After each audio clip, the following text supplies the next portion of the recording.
Hello, we're talking about Spider-Man. Hey, Spider-Man. Who knows when this podcast started? I don't even know. Hours ago. We'll find a point of introduction. We just have 30 minutes of like dead audio and us walking in, setting up, doing all of the takes. Yeah. All right. Spider-Man Homecoming, also known as the Spider-Man 6? Sixth? Wait. Yeah. But they're not consecutive. So. Yeah, they are. What if Same they? universe, Oh my god! right? What if yeah. they were though? You see Tobey like Maguire mopping up after Lizard, and then Yeah, like, there's see a new Spider-Man. Tobey Maguire dies, and then he's reincarnated in a new spoilers. boy. I would have loved the end of 3.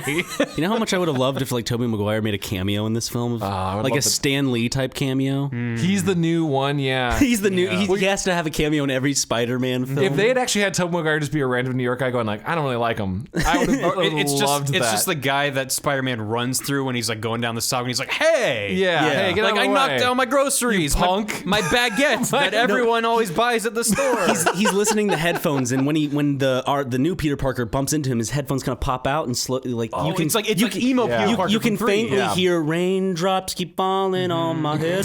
Yeah. Was that from the second or third one? That was definitely. Was that the second one? Might have been. I don't know. Raimi really liked on the nose songs. Yeah. I love Sam Raimi. That's not what we're here to talk about, but I feel like we'll get into it at some point, I'm sure. His Spider-Man's. It's Spider-Man's, but like Spider-Man 3, everyone hated it, and I was enjoying every second. I had of a that great movie. time with Spider-Man 3, the first one. It's dumb. It's so dumb, but it felt the most Raimi to me of the 3 Spider-Man. All right, It just felt so weird. I want to show this an unpopular opinion. There's people who think, and maybe there's people in this room, who think the really terrible Peter Parker with like his emo haircut doing like merengue. Oh, I love that scene. They think it's supposed to be cool, and they're like, oh, it's really crazy. No, he's supposed to be an asshole. You're supposed to be like, hate look him. at this. What a dumb idiot. Yeah. But yeah, I loved all of that stuff, and you wanted to punch him in the face. God, but he like goes inside the double doors and he changes his clothes and comes out in like one shot. You're just like, yes. That to me was full Sam Raimi cheeseball. Yeah. But Yeah, you're supposed. Oh God, the whole scene where he's like one-upping MJ. Yeah. because she's in the singing restaurant, and, Yeah. and he's like, I'm gonna. He's like playing just play the piano, with my I thought feet. that stuff was actually all great. And it's but like you're supposed to hate him. He's like snarling and being all shitty. It's just I don't know. we're starting this podcast with an unpopular opinion on the most reviled. Well, I feel like Spider-Man that should movie. provide context for how I feel about all Spider-Man. Yeah. That 3 I had a great time with. You had a great time. Well, I mean, Topher Grace did get snubbed at the Oscars for Venom. Sure did. He got beaten by sound real good. I mean, yeah, Topher The Grace. idea of resonant noises really fucked him up. It was a velociraptor, essentially. Wait, Hold on. His screams are like. Oh, you mean his like, Venom? Venom. I was like, is there a part in Not Jurassic Park Topher where they like Grace. bang a thing? Topher Grace did play the Raptors in Jurassic World. He was real good. He did the mocap. That's a little known fact. For all of them. No one asked him to. He just showed up and just started doing it. Oh God. Yeah, his Venom was not really Venom. It was more like, I don't know, like Hot Topic costume dude. Was it the whole movie was Hot Topic the movie, but that was kind of the point. Too many villains. Well, There that's were a lot why, of villains in the movie. that's why you liked it. But I was rewatching it just to remember actually before this. Like, do you remember that James Franco is in that as Green Goblin? Yeah, he's That's crazy. Isn't it technically Hobgoblin? No, is he the Green? He was or in is the he first part. Hobgoblin? He should be the Hobgoblin, but he's Green Goblin too, because Okay, Harry yeah. Osborn always becomes the Green Goblin. Yeah. I thought they should have just called him Whatever. I love He's some James sort of Franco in those hobgoblin. movies. Yeah. James Franco in those movies, I was like, wow, he's a great actor. And then it was weird because like I see him in these roles and he's giving so much into these performances, and then like the movies after this is like Pineapple Express, and then I'm like, whoa, I was taken aback, I guess, because when I was that age, it's kind of like it would be like seeing just a beloved kind of childhood character, I guess, that you've been following when you were a kid, and you're like, oh wait, he does other stuff and he plays other characters. It's like when you this watch- drug dealer. It's like when you watch that 70s show and you see Topher Grace and then you see him as Venom and you're like, oh, That was man. perfect casting. I don't know what you're talking about. Topher Grace did a great job as Peter Parker. Like, he basically played like a snarky, like he should have just been Peter Parker. I don't know why he was just making jokes and taking photos. Do you guys want to talk about the movie that came out this decade? Well, you got to know where you came from. Well, so you I can never jump saw. for it. I never saw either of the 2 Andrew Garfield. You're not really films. missing out on much. That's what I've heard. I never saw them. I never felt compelled. Chad, to have we see seen them. all of them? Have we of course seen we've every seen single I want to say Spider-Man this. movie? Spider-Man is my favorite Marvel. Was there a superhero Spider-Man character. movie before the first Sam Raimi one? There's the show. TV show. There was a show, yeah, where they cartoons climb on and the stuff. where they Oh, climb on the floor and then flip it in post. There was a cartoon in the 90s, right? Oh yeah, I loved that. Oh, yeah. Good The time. animation doesn't hold up, but I love that show. That's when the goblin, of course, in the comics was like a legitimate goblin. Yeah. And we've all seen Italian Spider-Man, I would hope. Yes, Italian Spider. Which I'm still not sure if that's is that real? I or don't not? know, but I don't want to know. Because it's like a whole movie. So I don't know if that's like a fake don't joke know. video. It's I still so can't good. tell. Yeah. It's so good, though. Just The look up effort Italian Spider-Man. alone should concrete it as as one of the canon Spider-Man, Spider-Man. films. God, I love Peter Parker though. Yeah. I just love that character, especially so much. when he's a middle-aged overweight man with a mustache. That's the best Peter Parker for me.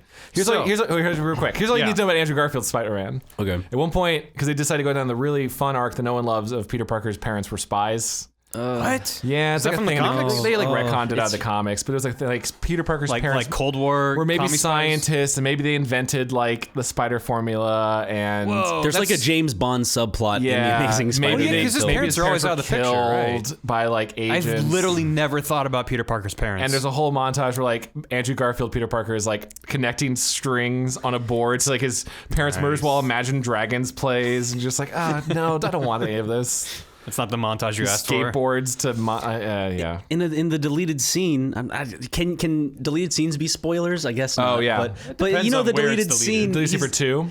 Yeah, where like his dad shows up. His at, dad like, a shows up at the gravesite. graves like there's more Peter than you realize. There's this deeper than you know. Whoa. They should have played Mission Impossible music behind that. You're gonna be a And then Tom Cruise walks in, or he takes off his mask. It was his face. It was Tom Cruise all along. Tom Cruise is Peter Parker, ladies and gentlemen. I did. That guy's got range. He can run. Let me tell you. But every movie he's Tom Cruise. I love him in movies. I actually can't stand Tom Cruise in movies. He's good at like being a person on screen saying things, but every movie I see him in, It's kind of like a Seth Rogen or Jamie Foxx. They play who they are. Yeah, really. just like, Most that's of the just time Tom they Cruise. just play who they are. in Edge of Tomorrow is like it's a great movie. That's just Tom Cruise. What if Tom Cruise was stuck in time? Like I don't know. It's anyway. I totally get it. Spider-Man: Homecoming. Yeah. Speaking of Spider-Man: Homecoming, Chad. Fifth or sixth This is Marvel movie to come out sixth- this year? Wait, That's where I was going with that, Chad. the third? Sorry, I don't know anymore. I think it's the third one. What are we talking about? How many Marvel movies have come out this year? Has there been an X-Men movie? I'm not gonna count. I'm not gonna do the brain power to do that. It's useless. Guardians of the Galaxy. 2. Yeah. 2. Yeah. Spider-Man. Yeah. Is that it? Is that it? It feels like 1,000 years have passed. There's no X-Men movies this year. I don't think. Okay. Logan. Was Logan this year? Yeah, but Okay, that's, so there's but that's three. but that's Okay. I guess that's that was I mean that's a Marvel There's property. and then there's like 2 more coming out this year? Ragnarok. Ragnarok. Yeah. And I think that's it. Okay. That's it. And like 5 other X-Men TV shows. And then Star Wars will probably have a reference to Iron Man. I'm because- sure at some point. Yeah. All right, let's talk about that. Homecoming has all this Star Wars references. Right. What a weird time. Yeah. And I'm just sitting there thinking they have the rights to say that. Well, in the end credits, it goes, "Hey, all the Star Wars stuff you've seen is they make it a point to Oh, credit." in the credits they say Yeah, that, like at the end, because I of course you wait for the end credits stuff because Yeah. haha fun. But I will put on my hipster hat. I will sit through the credits of a movie I really enjoy. yeah, well, yeah, because like there's certain things I'm like, I wonder who did that. I want like, to know who the best boy was. Who was the best Who's boy? the best boy? Who was the worst boy? Who got all the pats on the head? And they went, "You're the best boy." Yeah. Because that's what that does. I'm assuming the best boy just gets all the compliments. Yeah. But yeah, there's been a lot of Marvel movies, and every time I think I'm sick of the idea of superhero movies, Marvel finds a way to make me interested. Yeah. And that kind of bothers me that I feel like they're inside of my head and they know what I'm thinking before I think it. Do you feel like a hostage, or are you actually? I'm a well, hostage. I'm blinking It's like Morse code. Stockholm Yeah. syndrome. Oh. It's just like I want to. It's like that's why I was so excited about Baby Driver. I was like, it's a movie, and I watch it and I go home. I was excited about Rogue One because even though it's playing to this huge Parthenon of Star Wars movies, it still felt like a contained experience. And so I get increasingly tired the more they connect everything together. In these Marvel movies, the more it's like, oh man, to watch Captain America 3, you gotta watch like 6 other movies to be caught up. They're assuming you bought in on them. Well, it's because they take time out of their runtime to dedicate to making sure these things link up, and sometimes those scenes don't feel like they're a part of the overall film itself, and it's like it's very obvious. Like it's we talked about the this Avengers is setting stuff up this. in Ant-Man, the adventure stuff in Yeah. Ant-Man felt very tacked on. It was like, why are we here? That There's whole no that reason whole for scene at the compound felt like very like, oh, I wonder when this was written in. So the only Marvel movies at this point you could probably watch, not having seen any other ones, is probably Guardians of the Galaxy, right? Because they've intentionally Iron Man 1. Well, no, so yeah, past the first character ones, Okay. like Oh, okay. like you could do Guardians of the Galaxy because they're in the cosmic universe. You can do like Thor by itself. Doctor Strange, you can do that with. Doctor Strange is pretty much, I guess so. Yeah. It doesn't really connect all too much with the only connecting line is like the post-credit scene, and then that weird line where when he's driving through in his car, and they're like, "There's an experimental surgery on a guy in a suit of armor who broke his spine." Yeah. Like, Oh yeah. It's like that. Well, that's something that like the Marvel Netflix shows do. Oh, yeah. Like where they kind of like tease, they just mention every now and then. And I think that's better than kind of like, as I said, dedicating whole scenes to introducing someone that is not going to actually be legitimately introduced until like 2 films later. Sure. Or, you know, like Thanos, I don't know, 12 films later. Yeah, he's finally gonna show up. He's got all those glowy gems. He's going to show up and get like blasted design has away. changed, like, and then 5 it's times. going to be... What a tough, whoever, I guess it's the guys doing Civil War, the Russo brothers, what a tough character it's gonna be to write. Because like, you have like 12 movies hyping you up, so like, he's gotta be pretty cool. What's his first line gonna be like? Hello. Hi. I'm a big guy. Sorry to keep you waiting. I'm a big guy. I don't know if you noticed I'm a big guy. I slept on, noticed, I'm a big boy. I slept on a really weird pillow, so now I have these lines on my face. Just don't mind that. I'm wrinkly. Can you tell I am Josh Brolin? Aren't all my daughters weirdly hot? God, But something about Spider-Man: Homecoming. Yeah, let's actually start like the conversation. I guess about. So Spider-Man: Homecoming, I feel like it has a different relationship than the other Marvel movies to the other Marvel movies. That's a confusing sentence. No, but yeah, it makes sense. So I actually was reading an article on Polygon that was saying that Spider-Man: Homecoming is the first Marvel movie that plays with the idea of legacy in movies the same way the comic books deal with legacy. Where in the comic books, there's this shared collective, many decades plus of history. And they reference events, they reference characters, as long as it's in the same universe. I'm not a comic book reader, so the idea of all the multiverse shit just kind of implodes my head a bit. It's Disney's plan for the next 50 years. Yeah, they're going to reboot everything 20 times over before we die. Is it sad that we won't see the true finale because we'll be dead? It's never going to. It's never going to. The actors will pass on, right? They'll. I think that's what's interesting is they're going to follow the Marvel. Right. People are going to be passing over their mantles to a new generation. At some point, like the most obvious one will be at some point Cap will probably die and Bucky will take over and Iron Man will give someone new the armor or something and he'll be like old man Stark. They already planted seeds. Well, that's mild. It's not even a spoiler. But they planted seeds in the new Spider-Man. They planted seeds for what they could do in like 20 years if they really wanted to. They planted seeds, and there's a moment during Doctor Strange where I was like, "Oh my god, you brilliant maniacs!" When he's falling through. I guess spoilers to every Marvel movie, right? Like, are we getting into? We're gonna talk about it. We're gonna have to. Should we just say beyond this point, spoilers for Marvel? But we're talking about spoilers for Spider-Man or just other Marvels? Come on. Okay, like, we gotta talk about like plot points of Spider-Man. Okay. Y'all who came in, you had a fun little like hoo-ha. Hope you got the gist of how we feel. Goodbye. Now to the people who want stuff spoiled. Hello. I mean, we can hold off. I'm just saying, like for Doctor Strange, sure. Like when he's falling through, falling through the cosmic level, and Inceptions. The cosmic level. Yeah, and like the Master is saying, I love the look of that. It's great. Universe. That was the best part of it. It's like old Jack Kirby stuff. Like, I think the phrase said is, "This is the multiverse," and I went like, "Oh, you maniacs! Oh my god, you can totally just do like." You blew it all up. What if there was another strain, Doctor Strange? Like, I was like, oh yeah, sure. This is your entire plan. You can just do whatever you want now. What if Iron Man was a lady? Let's do that. What if Iron Man's a lady? What if you do the zombie verse? You can do all of the things. That was their get out of jail free card or anything. They should do the Deadpool universe where Deadpool's a panda. Is that a real verse? They should every Deadpool universe. Wait, isn't there a Deadpool arc that's like him trying to kill all the other Deadpools? There's a Deadpool kills the Marvel universe, right? And it's like all the Deadpools fighting each other. Sure. Yeah, that's but there was like a panda Comic-Con, right? Spider Pig, Spider Pig, Spider Ham. No, there's Spider Ham. Simpsons crossover. Is that what you're saying? Spider Ham. Oh, Spider Ham. Yeah, he's a real thing. Yeah, they can do in Spider Gwen, right? Spider Gwen. They could do Spider Gwen. Spider Gwen. Isn't Spider Ham like a big part of that whole? There's a whole arc. I think there's a whole side run called like Web Slingers because of I could get into during the Spider-Verse event from a couple years ago. All the Spider-Men in different universes all teamed up. It was actually pretty great. They had like Japanese Spider-Man with his whole mech and like Cowboy Spider-Man. And wait, Japanese Spider-Man is a Cowboy mech. Spider-Man? The Japanese TV show version of Spider-Man, I forget the exact name of it, has a Spider mech and like why? He's basically like Super Sentai. He just happens to be Spider-Man. But, like, he would show up through the portal and he'd have a mech, and it was a very big, like, Just fan. like you can sling webs. Listen, is every version you don't of it, need a including mech. with Spider-Pam and Spider-Gwen and a bunch of other ones all, like, The writer got bored. Yeah. It was just like, let's just throw all of them in there. Whatever. It's a full crossover. Let's do it. They're all getting killed. It was fun. But they can just do that now. They'll just do those Marvel Where movies. do you go after that narratively? Once you've had the entire metaverse The collide. dark reboot is The where dark the reboot? dark soft reboot is what's next because it's like now you've seen that story, but now Let's here's go a- to yeah. another universe that doesn't exist in that infinite universe. Well, they're gonna Like, have to. They're gonna have to fight. The Marvel and DC always do the like. Okay, we're gonna keep spanning them out. We have Earth 1, we have Earth 2, and Marvel 616, and Marvel 1682, or whatever. Like, and they're like, we have too many of them. And editorial goes, they need to fight to the death, and they're gonna. They always do. They always have like Marvel had a convergence where big all the crunch. all the universes were colliding in each other. 'Cause we got to reset it, and then they just do it again. That sentence just made me feel tired. They don't have the time or patience to deal with multiple.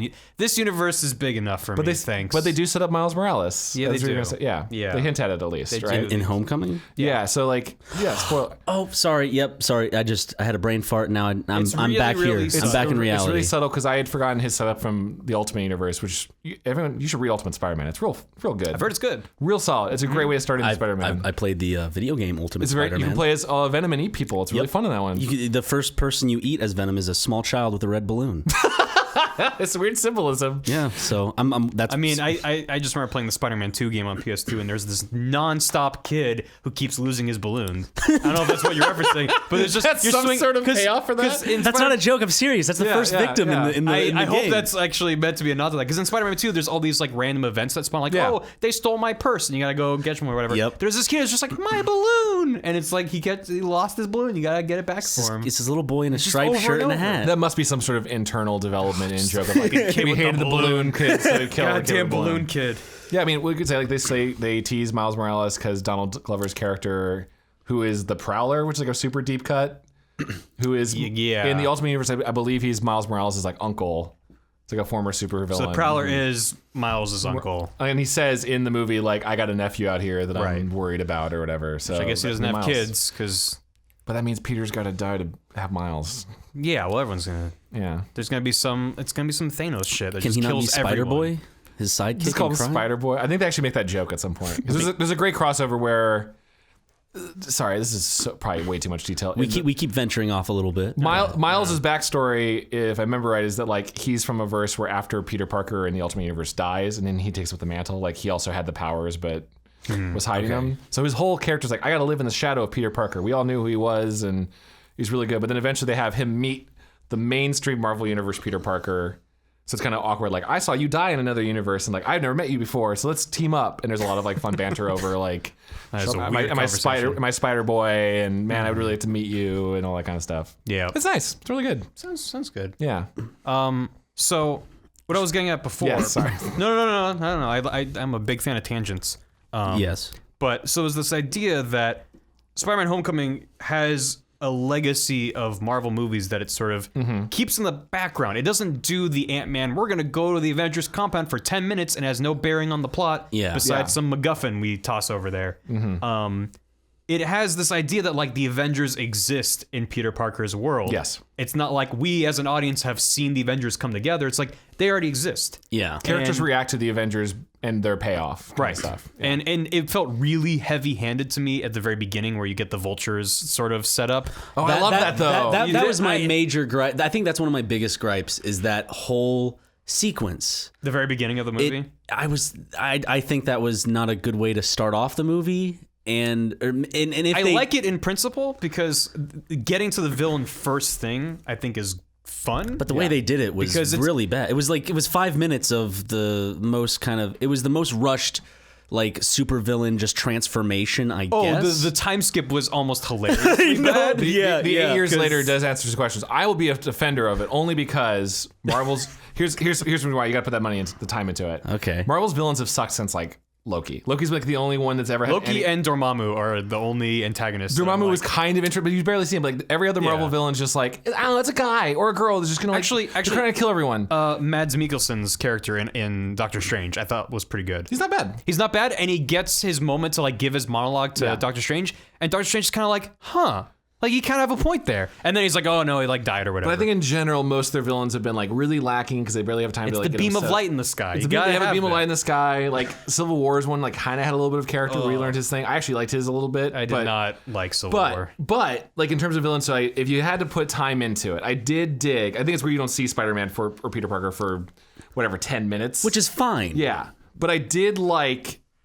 All right, we're doing the Vulture. Guys, the Vulture kind of sucks usually. His Vulture usually like has a suit where he's an old rich man who makes a suit that steals people's youth. Like he's got like a fluffy neck collar. Yeah, he's a real weirdo. Like they don't even ever say it, but to have it be a guy who like scavenges off of the scraps of like big guys, and it tying into Tony Stark since he's actually like relevant to the movie.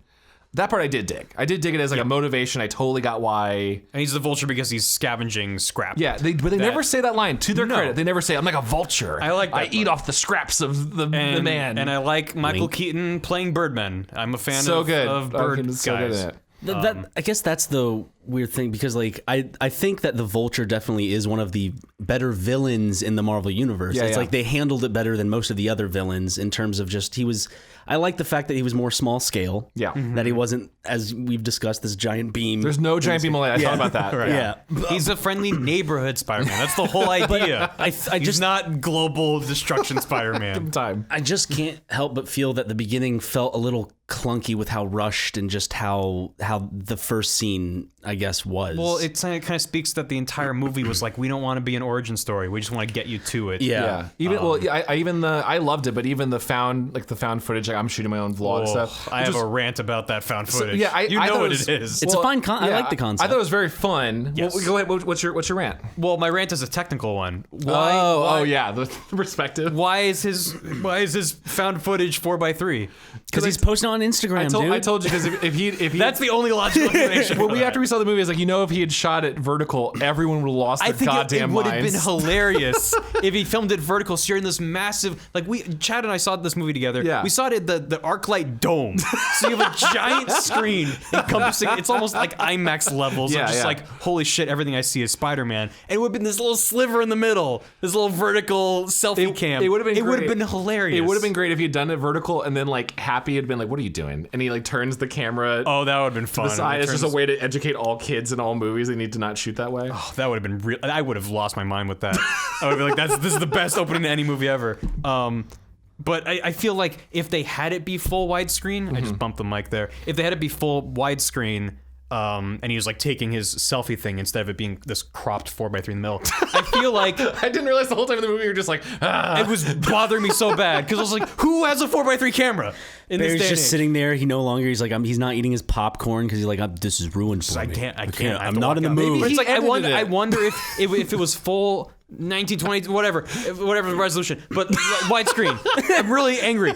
If it was widescreen, but it looked like a phone because it kind of made it look a little bit worse. Like, sure. It sounds not as good. Are people going to be like, oh, the picture's bad, and they're like calling the management in, like, you gotta fix the picture, and it's like, no, this is just what it looks like for this part, and then it looks all nice afterwards. But if it's cropped, it sort of tells you as the audience, like, it's like looking at the news reporter on the TV. Yeah. It's like you have to show the border of the TV. It helps you show it's a flashback or something. Or else you're thinking like, why does this look so shitty? I do think it was better than going the faux kind of border route with the flashing red recording button. Yeah, that's another. It's definitely better than that. Yeah, yes. But like it is odd that he's recording it. Yes. It is odd that they did choose the 4x3 ratio. It just bothered me so much. I love the bit of like taking it vertical and making it horizontal. And then it's on a phone. And then it continues to actually record only in vertical but flipped horizontally for the audience. That would have been the whole time.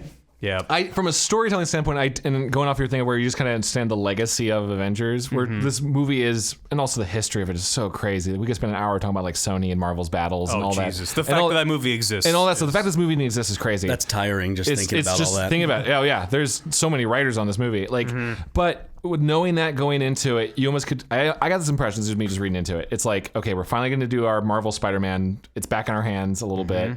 We put him in Civil War. It was the best part of Civil War. Let's just get through it. It's clearly an important part of his character, but like seeing his perspective during Civil War was really funny. And all those little beats to see his like help keep him also on the small scale comes reminds you that like he was a little kid. Right. Like but they've also apparently retconned that in I think it's Iron Man 2 or Iron Man 3.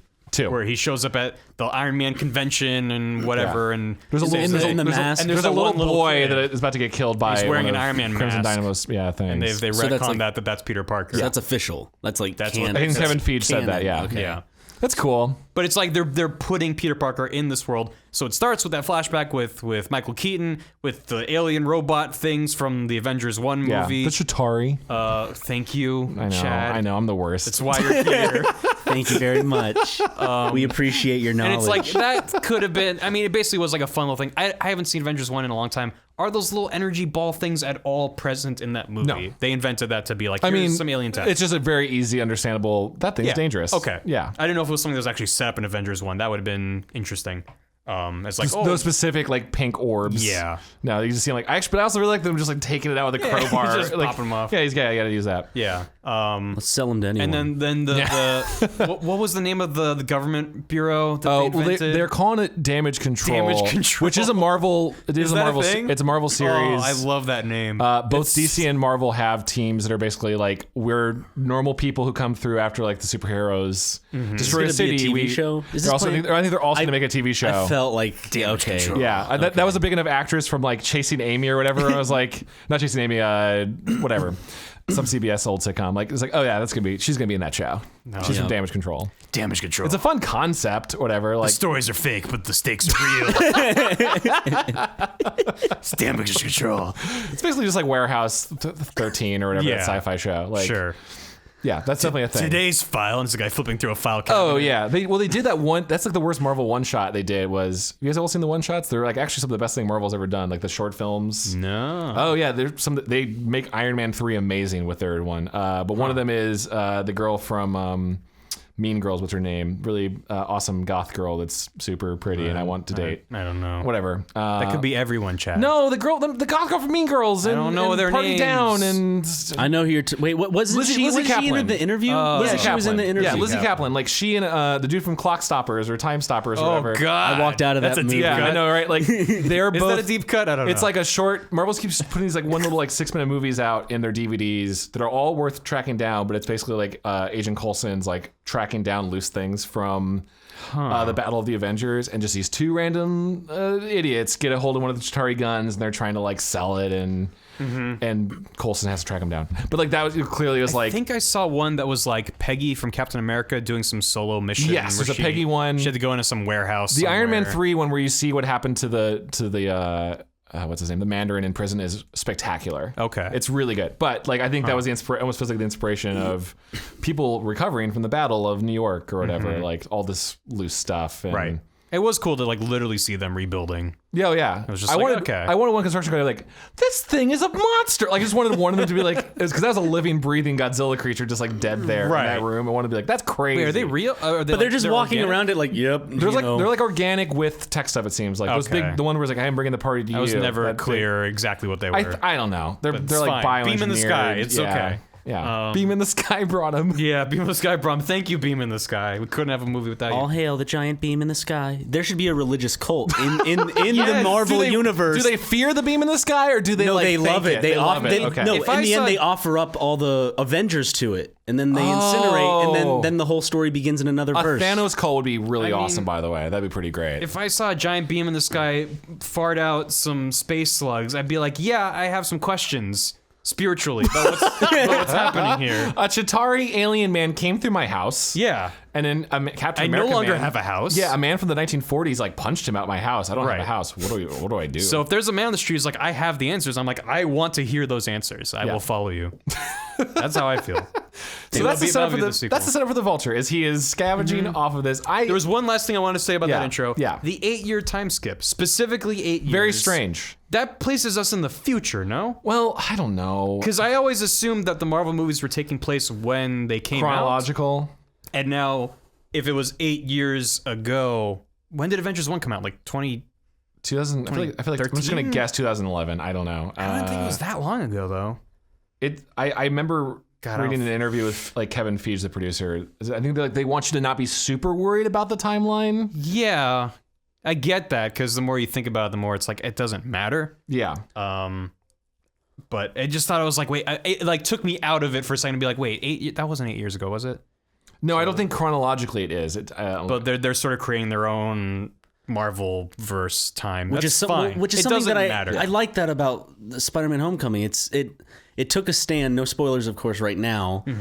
I don't know if we can. Let's just spoil it. Okay, fine. Let's just spoil it. Go see the movie. Stop it and pause. Go see the movie. All right, you're back. This podcast will still be there. You're back. But overall, just my sentiment is I'm glad that there was a large like internal groan for me at the end of the movie because they could have gone the route of, oh yay, Spider-Man is going to be a part of all these big action movies now. But they stopped in their tracks. They said, no, the Spider-Man movies, hopefully, I'm crossing my fingers, this is what they're doing, are going to be more small scale, like with the Vulture as the villain. And it's going to be, it's not going to be these giant battles and aliens and stuff. I mean, he's going to be more small scale, and he's they going kept to it be like Infinity that. War, obviously, but like, keep him low to the ground, like you said. And I'm super glad that they're actually doing that because I just want little Spider-Man story. I want each movie to be like, oh, what villain is he going to face off this time? That's what I'm most excited about. I'm one of those people that just wants to see an entertaining, small scale like superhero Spider-Man movie. Right. Because Spider-Man is one of my favorite types of superheroes, or one of my favorite superheroes to watch on film. Oh, he's a great character. I was thinking about like, and again, it's funny to think about. You kind of forget because of all the Sony and Fox stuff. Like, I'd say before the movies, the MCU, like the biggest Marvel characters were the X-Men and Spider-Man. If you'd said like those are their flagship titles, and they've kind of gotten like pushed down a little bit because of all the movie rights stuff. issues. But like Spider-Man's such a great embodiment of like, you don't even have X-Men and Marvel vs. Capcom anymore. I know, That's a shame. By the way, just think about how crazy this Marvel universe would be if the X-Men were also in it. Just think about how bloated. I wish they could do it. Some X-Men are in it. Well, some of them, Some of they're them- getting retconned, and it's messing up. Don't even get started that Wanda and Quicksilver aren't mutants in the comics anymore. It breaks my heart. they changed that in the comics too. Yeah. Wow. Was that just because of the wordplay of how they couldn't use the word? Mutants are apparently mutants are owned by Fox. Stupid. So like there's all this thing where they're retconning certain mutants were actually Inhumans because Marvel owns Inhumans, and like Magneto had to find out that like Wanda and Quicksilver aren't like his kids because they're like it's a thing. It's a giant nightmare. It's a giant cluster F of getting all this You can stuff say in. fuck, Chad. It's a giant cluster fuck. Nice. Damage control. Yeah, damage control. It's a cluster. It's like Disney's like, do we really want to make this our? What if they had one It's on F-bomb? ABC at 7 p.m. Do you want to call it a cluster? What if they had one F-bomb in Spider-Man: Homecoming, and they're just like right at the beginning of the movie, just like There almost was. clusterfuck. There was one. There was almost an the end was F-bomb. really well done. It was half of an F-bomb. It was the very end of the film. Oh, the very end of the film. Oh, What yeah. the fuck? That's a great way to do it. That was well done. That's also their like Iron Man, like end of Iron Man 1. Oh, let's just have Tony Stark tell everyone that he's Iron Man. Yeah. Right. Let's have Aunt May find out kind of thing. Yeah. No, I was going to say the thing about Peter Parker is so great is he is like the embodiment, I think, of what makes Marvel different than like DC. People might really disagree. I think DC is always about like these are gods on Earth, like even Batman, like they're all just titans. These are Greek mythology made real. And then Marvel stuff is always like, even though they have Thor, is like these are real people who fall into powers. I always feel like those are like the big differences between the main. And they have to kind of balance their social life and figure there's things someone on out. every side, but I always feel like that's the difference. That's And, like, definitely a difference in themes between the two films being brought up. Definitely because Zack Snyder is not at all trying to hide from the fact, not trying What to if hide the Superman was Jesus symbolism or stuff Yeah, like that. yeah. Like that's very apparent. And like, so yeah, Marvel is not going for that. These are gods, and what would happen if a god landed on Earth? Yeah, and how yeah. depressed would he be? Do you get it? He flipped the portrait of angels and demons. Like, sorry, we can talk about Right. Batman v Superman, but I was just gonna say, like, to have a Spider-Man like hit like being in New York and he's just like living his life was such a great to establish that tone of it. It was definitely the thing I mentioned earlier in the podcast that like I keep getting burnt out on superhero movies, and Marvel finds like the one thing to say to make me be like, okay, I'm gonna pay attention. So they said that they were really influenced by John Hughes movies for this one. They put out posters that were like parodies of them. Right. and you can 100% tell What was that? that you can tell that they were influenced. They can. I was disappointed they didn't go further because it's a superhero movie, so you got to have the superhero stuff. I thought there was gonna be more like high school drama that had stakes. There wasn't a lot of that. There was none that had stakes, but there was a lot of it was mainly focused stuff around a high school person, and it felt like that to me. Yes, it did feel like that, but there were no stakes to any of the high school subplots besides I like this girl, and I guess she liked me the whole time, so I guess that's just taken care of. Yeah. Well, I was thinking about that when we saw it too, was either it's a really good intentional misdirect or what. I thought they were like kind of subverting them a little bit. So like one of the biggest scenes, biggest character things is like Peter Parker, everyone at school thinks Peter Parker knows Spider-Man. Like, will he bring him to this party? And like, there's a script of this movie, maybe it existed or just where you'd see it going of like, yeah, he swings on into the party and like does some funny lines and he webs Flash in the face and is like, I'm all right, I'm out, see ya. And like, that would be the wish fulfillment fantasy of doing it. But it was almost like, in a way, I just knew that was going to happen, that I was glad it didn't. Like, I was just like, I get it. I was glad it didn't happen, but I was disappointed that so in that scene where he's outside the party, he's in the suit, like, do I go in or not? Do I go in or not? He doesn't really get a chance to conclude that thought before the explosion distracts him and then he goes off and does superhero stuff. He doesn't have the moment where he's like, no, I'm not going to do this. Yeah. And I think that is more powerful for character growth, to be like, I'm making this decision to not be Spider-Man at this party. Interesting. And then be like, oh, there's things for me to do. Bye. It's like, instead it's like that arc was him realizing he needs to always be on the clock. And he can't be a kid. Well, that's what actually I liked was that, and the there's the great like come down to this pool party we're having during the. There's a lot of stuff of like the most Peter Parker thing is like you always got to give up your social life. But I feel like those two scenes were different though. They were saying different things. Where he's like standing on the skylight looking down at all those kids having fun. It's like, yeah, he has other shit to worry about, and like he's not like them anymore, and he's losing this part of his childhood, which comes into play at the end when he turns down the offer from Tony. So glad they did that, by the way. Yes. Yeah. Oh, that got me jazzed. That's one thing that I was excited about. Yeah, that I already expressed. It was something they were saying when you were talking about DC. I feel like the big complaint about DC is like they're not organically creating this universe. They're just like, okay, Justice League, we're doing Not it. at all. Batman vs Superman, movie one. Well, Like, they want to catch up so fast. Right. They want to catch up so if this fast. was a DC movie, he would have been like, yep, let's do it. Okay, Justice League, whatever. Yeah. Like, it's like there's no time to not do that. Whereas Marvel's like, no, like we want to have Spider-Man have these kinds of stories. So he's going to turn that down. And like they did a good job building that up too with scenes like the pool. Isn't that weird, by the way, that like this movie simultaneously is the most integrated probably into the Marvel universe I've ever seen. Like you mentioned before, like there are scenes with Tony Stark and you do go to Avengers compound, all that stuff, but it's still, and it seems relatively organic. but it still felt very like separated from the universe somehow. Like they're checking it all the time. Like outside looking in, it felt like, you know, because, you know, Peter Parker is the small-time hero, is like the small-time vigilante versus all these like superheroes. Yeah. And you definitely get a feeling of that because I think the movie expresses well the point of view of Peter Parker, especially in those scenes. Because when you're seeing these things, it is like looking like a kid driving up to this big, like awesome thing. And when he sees, you know, that Spider-Man costume, it's like this cool, glistening thing that a young kid he's gonna wear would that in love. the next Avengers movie, right? What, the Iron Spider suit? Yeah. If they hadn't already done Civil War, I would think so, because that's like the whole Civil War thing. Is Tony builds him a suit. Oh, that's from Civil War. It's supposed to be Iron Spider, but it's a very Iron Man branded suit, and Spider Peter Parker's like, I don't want this suit anymore. F you, Tony, like kind of thing. I don't know, maybe I could see him like breaking his suit, and then he shows up in that, and you're like, oh, it's the suit from the movie. Yeah, I recognize that. I'm still hedging my bets on Infinity War if some black goop gets on him and he's like, that black goop. I don't know, that black that goop. Prometheus black goop. But there's something about like it's still. I really obviously like liked this movie only because like it had to deal with like being involved in the Avengers universe. And I remember people being like, well, it's not going to be a Spider-Man movie. It's going to be a Tony Stark movie. Like, you know, all the posters like put him in it. Yeah. That was a weird... It's a weird poster, by the way. Yeah. That should show you how good Marvel has been at making these household names, that they put out a Spider-Man movie and all the posters have Iron Man in them. He's a big deal. Spider-Man was $1 billion franchise before Iron Man was...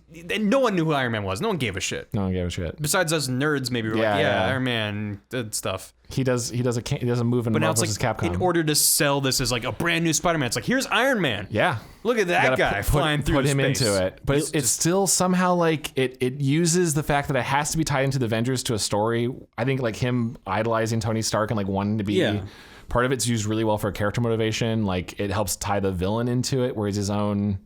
Yeah, I really liked how they showed him constantly texting Happy and like that dynamic. Yo, where- yeah, totally. where he's just like he's obsessed with the idea of being an Avenger. Yeah, the cut to 2 months later after events of Civil War and not being called, and clearly he's just bored. Is such a great way to still like dial the character back down in terms of his growth. Yep.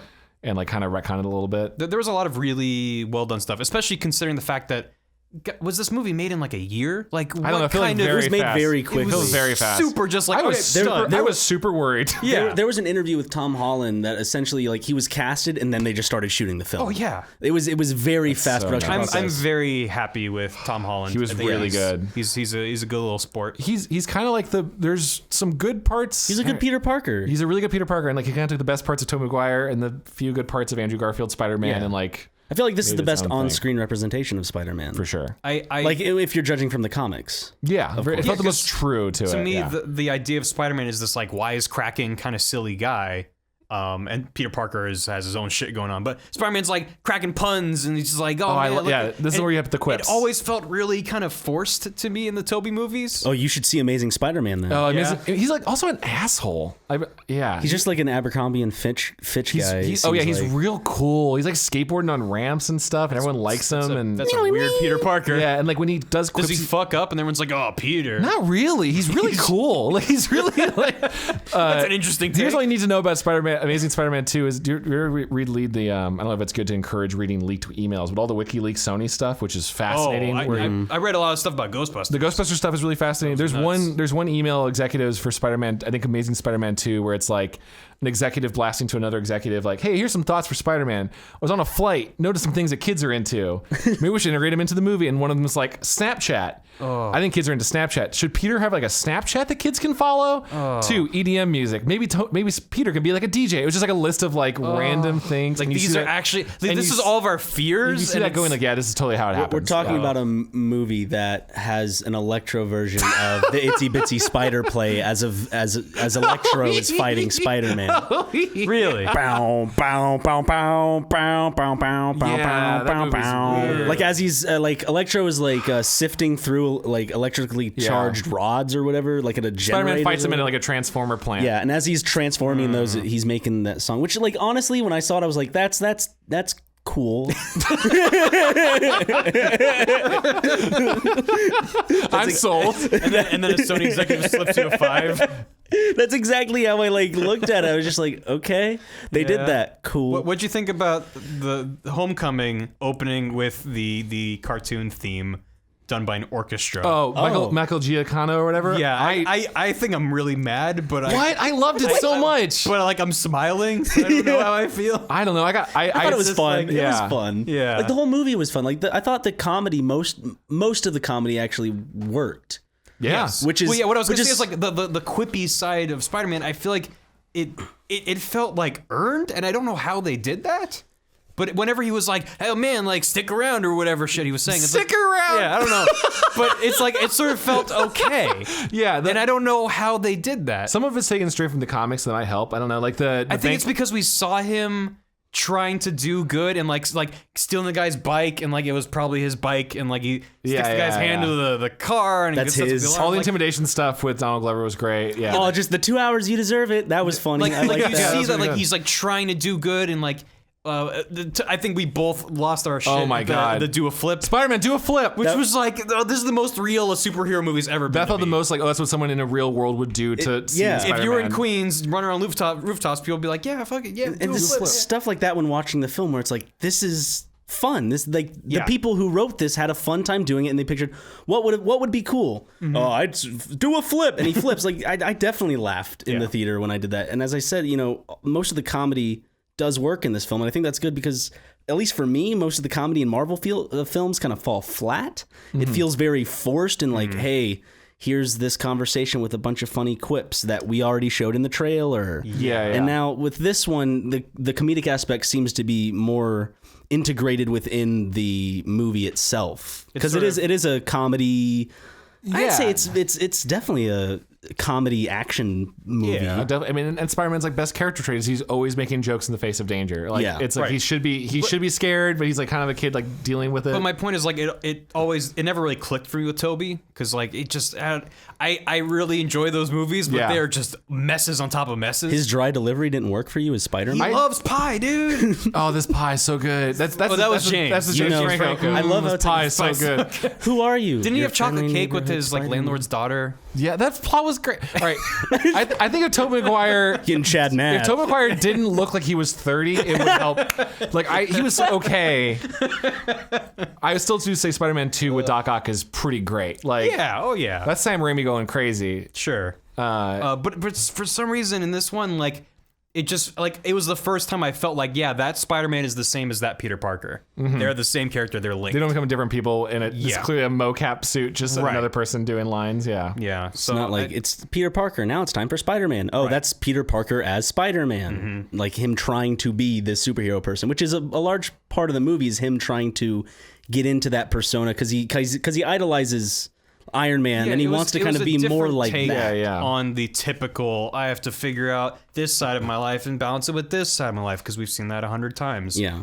It was a different take on that. It still keeps it in there, but they know. I mean, they also have to know that people have probably seen the other 5 Spider-Man movies, which is a credit to it. They can't do certain beats. Sure. God, I'm so glad they didn't show Uncle Ben dying again. I'm so glad we didn't see that. No long monologues about responsibility. All the changes they made were good. Like getting the new Aunt May, I thought was. I mean, even though there's a lot of in the gripes movie with is like she's hot, isn't she? Yeah, she's really hot. That might have been a little bit of a forced joke sometimes, but it was cool that they're trying different things. And it's not just rehashing the same shit over and over again. Like this time it seems like they made it a point to be like, we are separating ourselves from the past stuff. 100%. And I like they're borrowing just enough of a few things from like the Ultimate Spider-Man universe, like having Peter have a friend like Ken is really great just to bounce it off. Was his name Ned? Sorry, Ned. Sorry, you're right, Ned. Yeah, like having. Oh, he was great. There's a great way to just have because Peter like usually like never like I can't tell anyone. But you got to remember they have to build the Death Star set now available at your local Toys R Us and Walmart for only $59.99. You might think that's a steal. Go collect. Sorry. That also, by the way, did work for me in Civil War when Peter Parker's like, "What if we trip up this guy?" You know, like that old classic old classic Star Wars movie. Like, yes, it's fun. It is a funny joke for a 14-year-old to think that Empire is like a classic movie. Yeah, that actually really works for a perspective of whatever this however this kid's supposed to be. I'm 14. I'm okay with New Flash. I'll accept New Flash not being a jock. That's totally cool. I get like because there's no jocks anymore. I feel like I don't know. Yeah.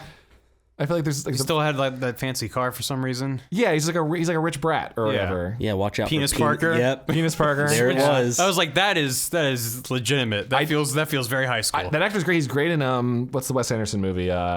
Hotel Transylvania. I'm kidding. Hotel T. He's so good in Hotel T. I know which movie. Yeah, I he's never great in saw that. I do remember him saying like, yeah, maybe I'll be Venom. It's like I don't think you're gonna be Venom. I don't think you'll be intimidating as Venom. Yeah, that'd be a little bit silly. But I don't know. Yeah, I like the side kids. I like what they did with. I know everyone's like, "Oh, it's not my Mary Jane." Like, I don't know. I thought, I like that they're going different. The version of her being MJ, but not Mary Jane, is great. I was super on board that. Everyone just thinks Mary Jane's hot. She's like not that great of a character. She's the girl next door. She's a gorgeous redhead woman, and like every nerd is like, "Oh my god, Mary Jane," but like there's not much to her. Yeah, she's a model. Like that's her character trait. Okay, this is a question for me. This is aside from the movie in general, but just asking you because you know more about the universe and stuff. As like a love interest, or as let's just say a character. Yeah. As a character in the comics, who's more interesting, Mary Jane or Gwen? Or is there another? I think it's unfair only because like I've grown up with Mary Jane, like because Gwen died. The original Gwen dies in what like the 70s, whenever she fell off that bridge and Peter snapped her neck and. Mary Jane's been like the girlfriend for so long that I think like it's almost unfair compared now because now Gwen's like more interesting because there's Spider-Gwen and are they separate characters? Do they feel like separate characters or is it just kind of like I've never really been able to differentiate them other than I think Gwen's a little bit more of like wholesome. Okay, and someone's gonna be like, no, I've read all 50 years, but I think in general it seems like Gwen was a little bit more of like even more the girl next door, and Mary Jane's like the girl next door who becomes like. Most of the last decade of Spider-Man, Mary Jane's just like Beyonce. Like she's huge. Like she's a giant like a model and actress and just like the hottest woman in Marvel. And would you say she's like second to Lois Lane in terms of like superhero love interest? Oh, like what the ones you always go to? Yeah, I think when you think of it, it's like go to it. Lois Lane, Mary Jane. Yeah, I'm trying to think of the other. Yeah, I don't know. I can't, Robin. Like, Robin and Batman. Yeah. Robin. Yeah, I don't know. She's like a kind, but I like reinterpreting her to be. I don't know. I dug all of her stuff. I know. It's funny to see all these people are like, "Oh, they made her not white. I'm so angry." And like, I don't know. I thought her being. I don't care. Yeah, that was She great. was great. I thought that stuff like I was not wanting really- to go in the Washington Monument was awesome. I was really tripped up when in the credits her name was she had a mononym. Just this one Zendaya. name, Yeah, like Seal. I'm still not on board I was any like, actor or actress who doing that. are you? And I had to look her up, and she's like some big Disney Channel Yeah. star, and I was like, Oh, Zendaya. Zendaya. Yeah, Zendaya Zendaya. or whatever. I was like, God, we sound like old men. Zenyatta. I don't know. Zenyatta. God, I Whoever wish it this was girl Zenyatta. is. Has someone, Zenyatta has someone done that Photoshop of Zenyatta. Zendaya as Zenyatta with like orbs around her? Mundata. Yeah, she was. Overwatch shit blending in with Marvel. Speaking of Michelle. Michelle MJ. Jones. Yeah, or whatever. Because I was also talking about like just a little earlier the comedic aspect. I thought her comedic lines were a little on the weaker side.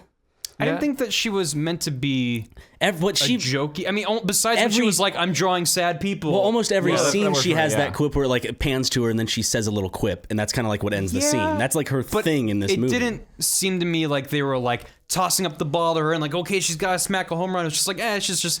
It was keeping her in like the viewer's mind. Send up her character at least if you ask me to like. Remember, I'll be MJ later. How do you write Yeah. a character who's not part of the main conversation circle? Yeah. You have to have them insert themselves. You have them in the somewhere. background, wave a little bit. I'm still here. Remember me But she for doesn't later. care, right? That's the whole idea. She's like, I don't have detention. I just hang out here. Like that's who she is. I like to draw sad people. But with that being in mind, like Which I liked fucking loved Hannibal Burris.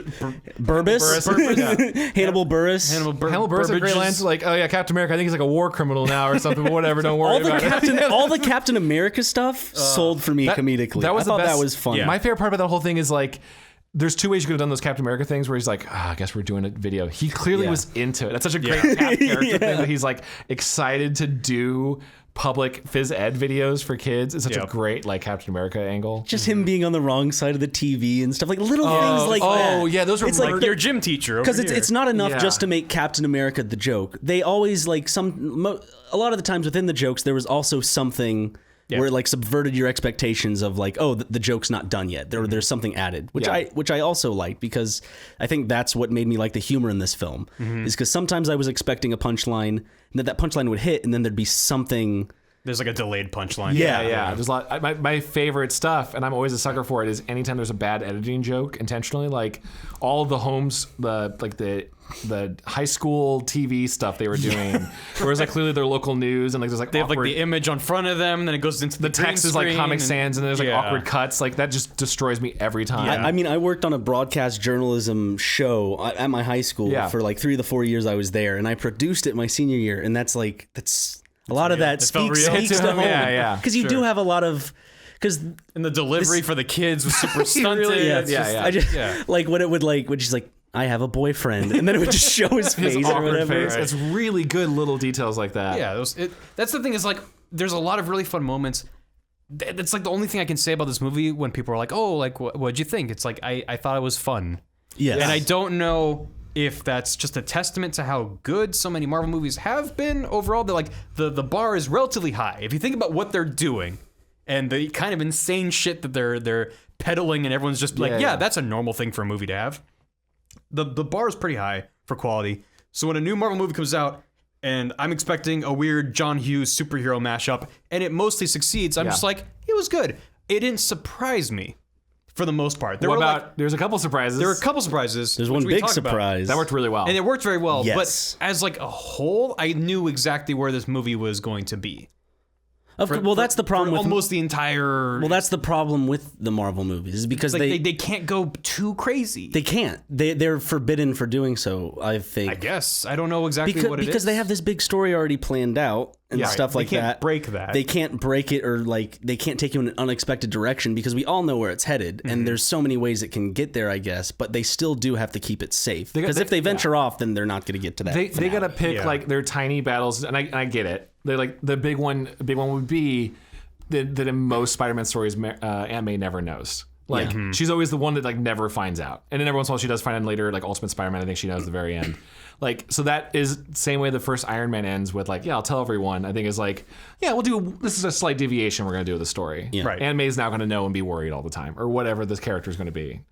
So it's like tiny changes. But the big let's talk about the big turn. Okay. I thought that was Michael Keaton. Let's yeah. By the way, continue. Yeah. Well, yeah, that's the spoiler. What did you? Michael Keaton is the what? Is the father Of Spider-Man?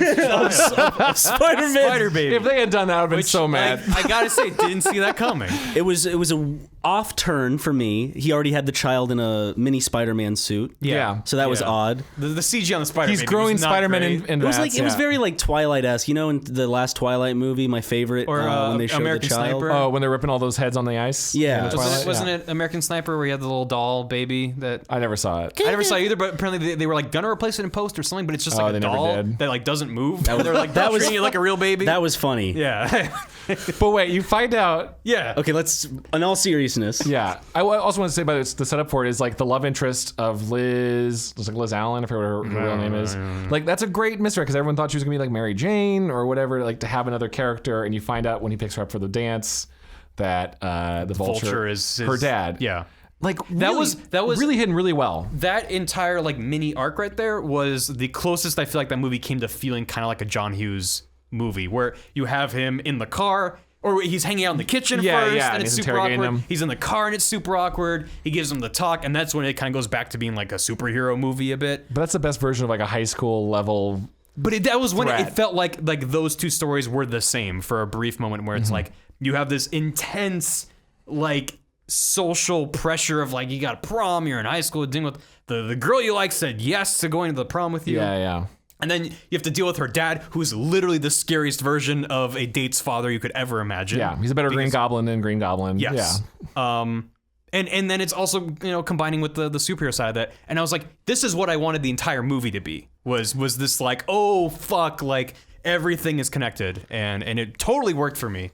Yeah. I was thinking about it. They put a lot of like really good little line hints in it later. Like I was saying, like when the two of his thugs are going through the school with like a scanner looking for the source of the alien tech. There's a line that's like, Toombs would be really mad if we were here, like in this school of all places or something. Like, really? Like, because that's where his daughter goes to school, and like they name check like he's doing it for his family enough and never. Saying so it's not like he's like, out my of family, nowhere. my daughter. Yeah, it's enough that where it hits you like, oh, perfect, great. It's good for a second viewing, like, and you can see those hints. Yeah, totally. But I think it came. That scene also had a great moment with the chess club.